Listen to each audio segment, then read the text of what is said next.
जय हिंद, वंदे मातरम। दोस्तों, मेरा नाम तेजस भारत है। यूँ तो मैं YouTube की इस दुनिया में नया, लेकिन उम्मीद करता हूँ कि हमारा साथ काफ़ी लंबा चलेगा। और सिर्फ लंबा नहीं, बहुत ही ज़्यादा हमारा ये सफ़र मज़ेदार और यादगार भी रहेगा। दोस्तों, आज के इस वीडियो में हम बात करेंगे इंडियन एयरफोर्स के बारे में। इंडियन एयरफोर्स की स्थापना हुई थी 8 अक्टूबर 1932।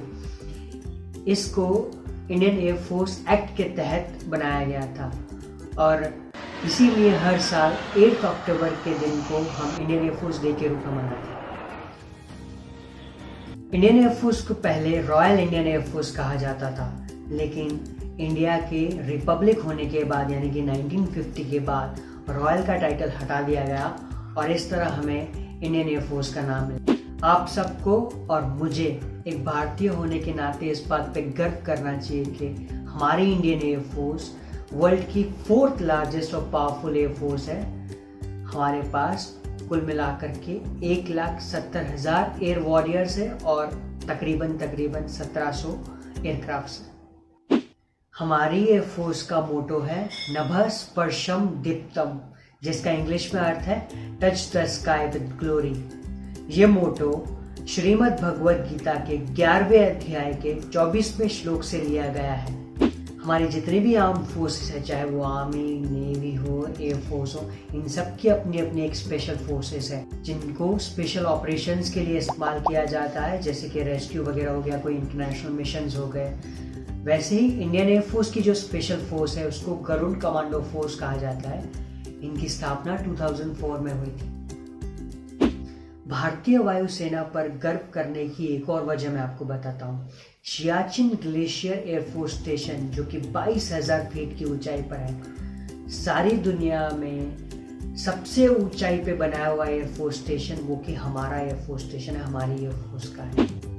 एक और दिलचस्प बात आपको बताता हूँ। फ्लाइंग ऑफिसर निर्मलजीत सिंह शिखौन इकलौते ऐसे इंडियन एयरफोर्स ऑफिसर है जिनको परमवीर चक्र से नवाजा गया है। इतना ही नहीं, इंडियन एयरफोर्स एकेडमी में जो फ्लाइंग डिपार्टमेंट की जो मेन बिल्डिंग है, उनका नामांकन भी परमवीर चक्र फ्लाइंग ऑफिसर निर्मलजीत सिंह शिखौन के नाम पर ही किया गया है। न केवल सीमाएं सुरक्षित करना, पर जब जब हमारे देश में गंभीर परिस्थितियां या कोई प्राकृतिक आपदा आई है, तब तब इंडियन एयरफोर्स ने अपनी सेवाएं दी है और योगदान दिया है। रिसेंट की बात बताऊँ, उत्तराखंड की जो बाढ़ आई थी, उसमें इंडियन एयरफोर्स का जो ऑपरेशन राहत मिशन था, उसके तहत इंडियन एयरफोर्स ने 20,000 सिविलियंस की तकरीबन जान बचाई थी, उनका रेस्क्यू किया था और उनको सुरक्षित स्थानों पर ले गए थे। सिर्फ इतना ही नहीं, यूनाइटेड नेशंस के पीस कीपिंग फोर्सेस में भी इंडियन एयरफोर्स हमेशा ही अपना योगदान देती रही है। एक और गर्व करने की बात यह है कि इंडियन एयरफोर्स का हमारा एक एयरबेस ताजिकिस्तान में भी है, जिसका नाम है फरकुर एयरबेस, और भारत के बाहर अब तक सबसे पहला और अभी तक इकलौता ऐसा कोई मिलिट्री स्टेशन है। इंडियन एयरफोर्स की बात है और विंग कमांडर अभिनंदन वर्धमान का नाम ना लिया जाए, ये तो पॉसिबल ही नहीं है। 27 फरवरी 2019 को उन्होंने जो कारनामा कर दिखाया, सारी दुनिया इससे आश्चर्यचकित है।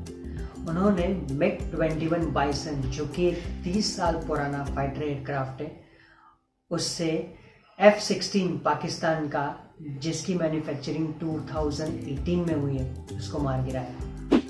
इस इंसिडेंट से ये बात तो तय है दोस्तों कि वॉर टाइम में कितना एडवांस हथियार है ये मैटर नहीं करता, योद्धा की काबिलियत मैटर करती है। इस वीडियो को अगर आपने पसंद किया हो तो लाइक कर देना, बाकी ज्ञान बांटने से बढ़ता है तो शेयर भी कर देना।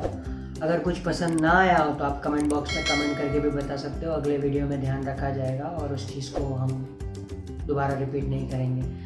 और अगले वीडियो में मैं आपको बताऊंगा कि इंडियन एयरफोर्स ज्वाइन कैसे कर सकते हैं और उसकी ज्वाइन करने के तरीके कौन कौन से हैं। अपना, अपने परिवार वालों का और अपने आसपास के जानवरों का सबका ख्याल रखिए। जय हिंद, वंदे मातरम।